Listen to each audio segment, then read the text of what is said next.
Breakthrough. Nanostructured rubber-like material with optimal properties could replace human tissue. I'm Steve Blair. Welcome to Breakthroughs. Researchers from Chalmers University of Technology, Sweden, have created a new rubber-like material with a unique set of properties, which could act as a replacement for human tissue in medical procedures. The material has potential to make a big difference to many people's lives. The research was recently published in a highly regarded scientific journal, ACS Nano.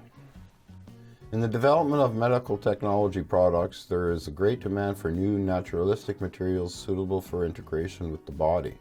Introducing materials into the body comes with many risks, such as serious infections, among other things. Many of the substances used today, such as Botox, are very toxic. There is a need for new, more adaptable materials. In the new study, the Chalmers researchers developed a material consisting solely of components that have already been shown to work well in the body. The foundation of the material is the same as plexiglass, a material that is common in medical technology applications. Through redesigning its makeup and through a process called nanostructuring that gave the newly patented material a unique combination of properties, the researchers' initial intention was to produce a hard, bone-like material, but they were met with surprising results. We were really surprised that the material turned out very soft, flexible, and extremely elastic.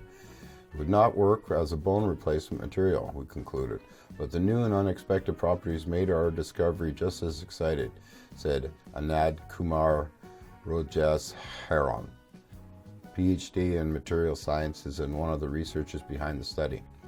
The results showed that the new rubber-like material may be appropriate for many applications which require uncommon combination of properties, high elasticity, easy processability, and suitable for medical uses.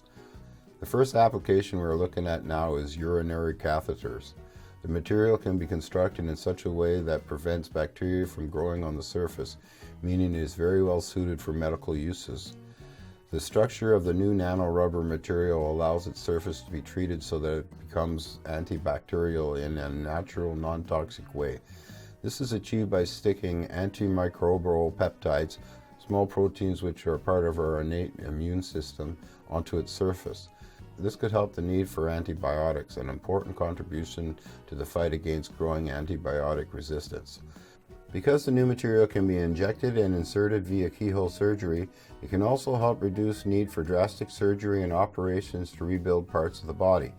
The material can be injected via a standard cannula as a viscous fluid so that it forms its own elastic structures within the body, or the material can also be 3D printed into specific structures as required. There are many diseases where the cartilage breaks down and friction results between bones, causing great pain for the affected person. This material could potentially act as a replacement in those cases. I'll leave a link to the article in the full description, and as usual, please like, share, subscribe, and take care.